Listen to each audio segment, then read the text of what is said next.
So we're going to stick with the AI theme. This touches on the entertainment industry most obviously, but we'll talk a little bit about some of the other implications. I feel that we're at a moment with AI that is very similar to the moment we faced when the internet was first commercialized.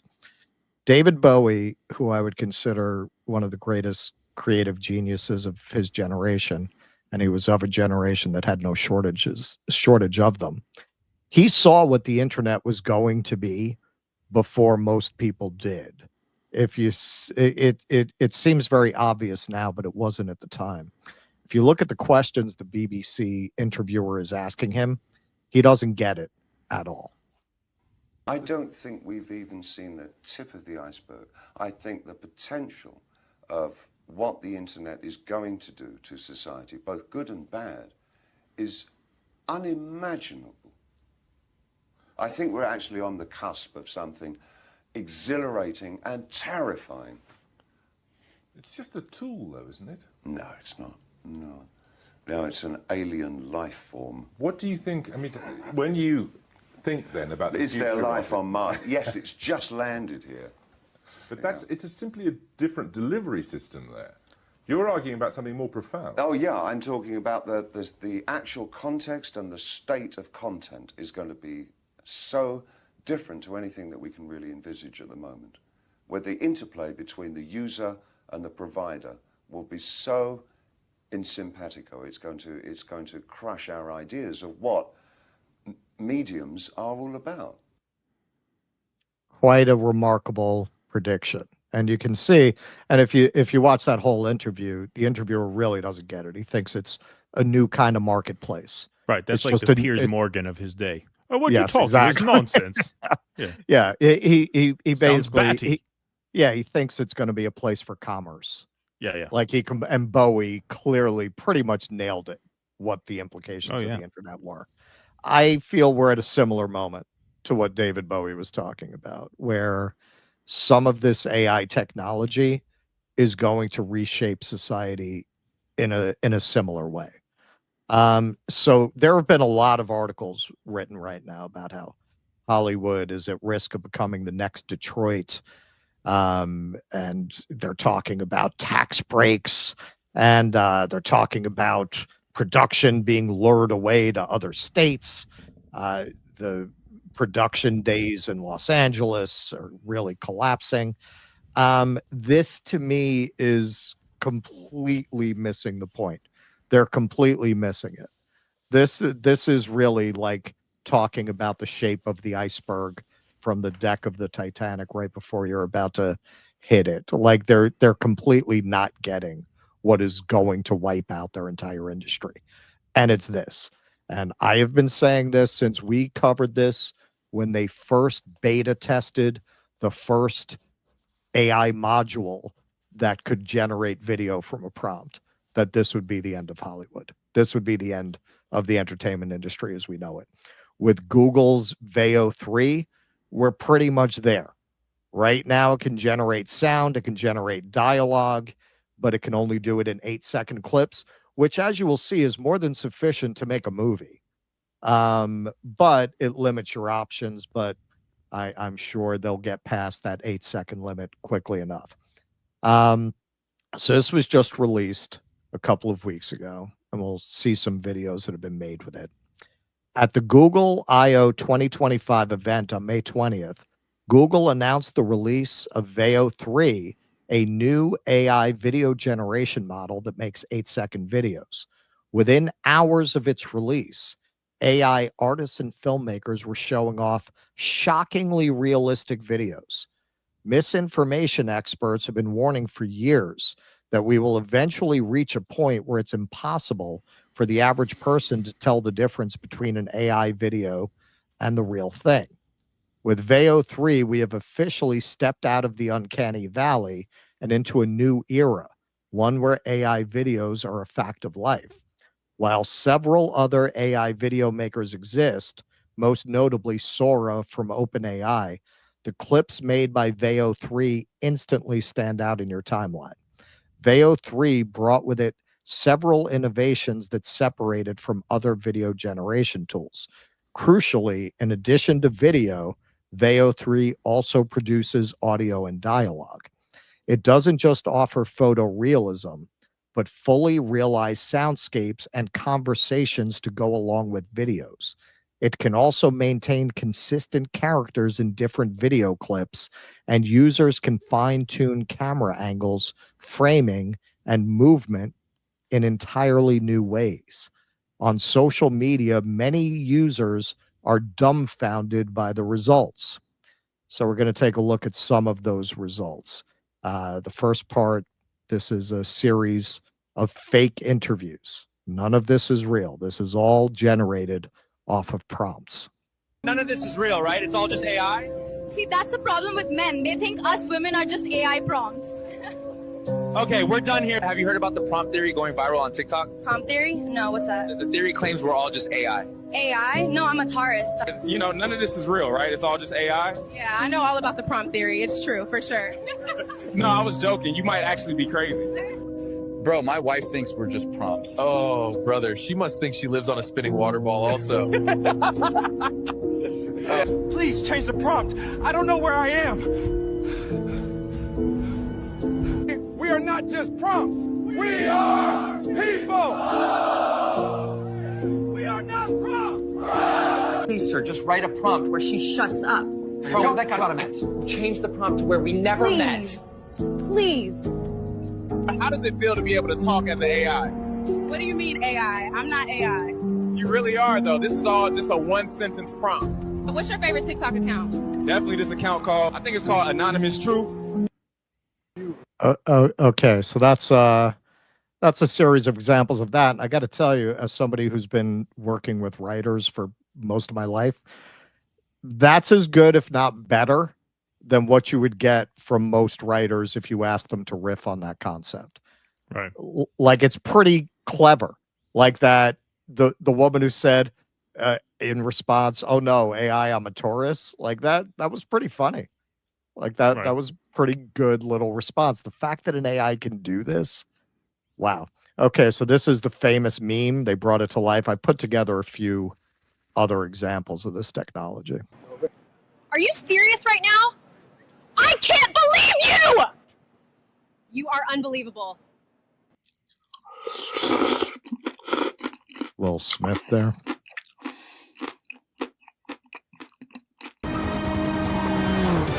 3D animation. What do you need a team of animators at Pixar for? Hold on. A black cat crossed my path. Bad luck for them. And fake news. Here are today's top news. To ensure only the best words are used, White House speech announces new thesaurus with all synonyms replaced by Trump. In shocking speech, White House announces plan to replace all U.S. ambassadors with highly opinionated game show hosts for more entertaining diplomacy.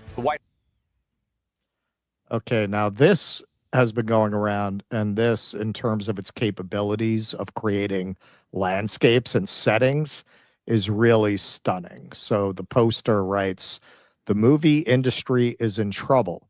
What once cost millions now takes just an AI. Ancient short films, 100% created with AI." So he posted 10 examples.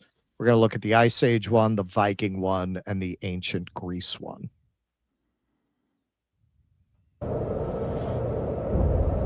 Yeah, these are insane. Because these have the rhythm and the aesthetic of a movie, too. Yep.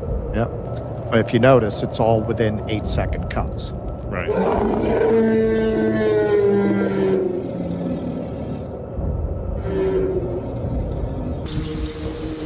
This is the Viking one.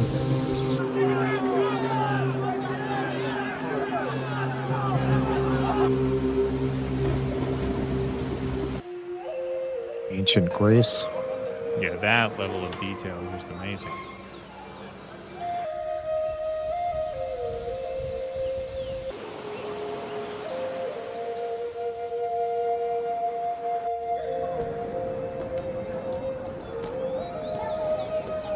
That was Jordan Peterson sitting on the steps there. Yeah.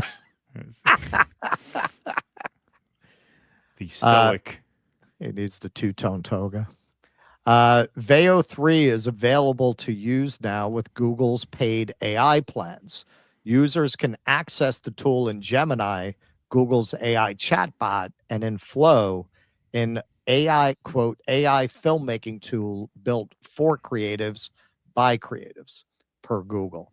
Already, AI filmmakers are using Veo 3 to create short films, and it's only a matter of time until we see a full length film powered by Veo 3. The short film Influenders is one of the most widely shared short films made with Veo 3. Influenders was created by Yonatan Dor, the founder of the AI visual studio, the Dor Brothers. In the movie, a series of influencers react as an unexplained cataclysm occurs in the background. The video has hundreds of thousands of views across various platforms. All right, so we'll take a look at a little bit of this. Nation has just occurred on the outer ring of the city. We'll now be going live to our top influencer opinions. OMG, people, the world is ending. Are you seeing this? This is actually so exciting. Yo, I know it's chaos, but you got real survivor's wife energy. That's cool. I like them feisty. Like, it would totally be better if we ran it, you know? Men literally destroy everything, and my girls need to stop being so soft with these basic losers. Who even needs men, right? Anything a man builds just gets destroyed by a different man. Guys, this collapse is literally the perfect dip. I'm buying more right now. Nukes are Sua's aesthetic today. I made this outfit. Even as the world burns, my struggle for visibility and acceptance continues. This is exactly why representation matters now more than ever. As I keep saying on the channel, the world collapses when men stop lifting. It's not politics, it's testosterone. Okay, so what are some of the implications of this? Well, you already have Darren Aronofsky working with Google to produce films in this medium, is what he said. Filmmaking has always been driven by technology, Aronofsky said in a press release. After the Lumiere brothers and Edison's groundbreaking invention, filmmakers unleashed the hidden storytelling power of cameras. Later technological breakthroughs, sound, color, VFX, allowed us to tell stories in ways that couldn't be told before. Today is no different. Now is the moment to explore these new tools and shape them for the future of storytelling. Now, fair enough, and he's right. What he's not saying is you've just eliminated the need for most of the people who would work on a movie. Right. Like, yes, I mean, yes, they're going to be, I've been saying this since we first saw the beta test. This is going to democratize filmmaking in the way that this has democratized media and journalism and content creation. Anyone within the next 2 to 3 years, you are going to have programs that allow you to completely create a movie where you will put in what you want in terms of how the characters look, how they're dressed, what the sets are. You're going to do what a director would do with actors. You'll run the scene until they give you a take that you like. Right. You'll be able to completely adjust your camera angles. You'll have prompts where you put in, you want a medium shot, you want a long shot, you want a helicopter shot. You'll be able to do everything in a computer. And because talent is rare, if it were not rare, we'd call it something else. Most of the movies made this way are going to be fucking terrible. But a few of them are going to be genius. And that is going to completely end the need for the industry in its current form. You'll always have some form of that, but nothing like what had existed because there is no barrier to entry anymore. So what will they have to offer? A few celebrities that people don't hate, which is a vanishing breed at this point. Like, stars. That's really all they're going to have to offer. Talent, when you're completely democratizing all this, talent's going to be everywhere, or it's going to seem to be. Yeah.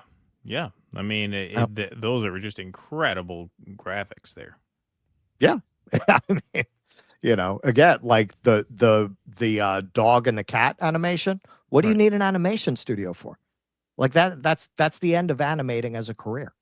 Like what Right. would you need the people for? Um, so another implication here, and a very obvious one, they are offering a class taught by Agatha Christie. And it has caused a lot of controversy because obviously it's a little ghoulish, right? Where you're Right. taking this dead woman. Obviously, she can't consent to this under the circumstances. Hey, when you think through the implications of this, combine it with other technologies.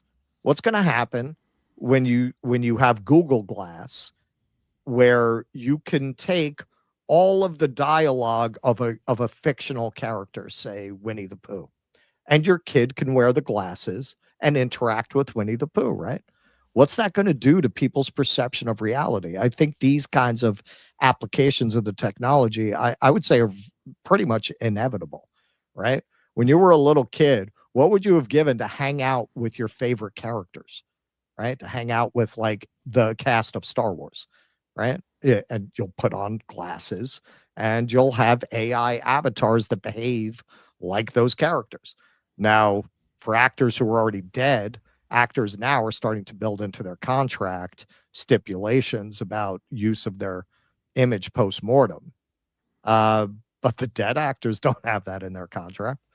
What's to stop these studios from resurrecting all of these people?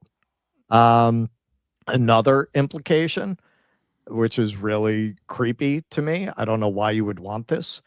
Um, Chinese companies offer to resurrect deceased loved ones with AI avatars.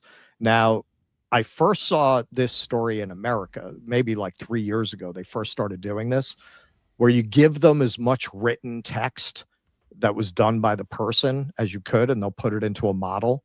And the version I saw 3 years ago, your dead loved one would text you. I have no idea why you would want that. Like talk about inhibiting the grieving process. Jesus. Ugh. But that now they've taken it further. Now you'll have the person on your screen. You'll have the avatar. They'll suck up all the social media, everything they wrote. And look, for a couple of guys like us, they'll be able to recreate us forever, man. Look at that George Carlin thing. That was 2 years ago.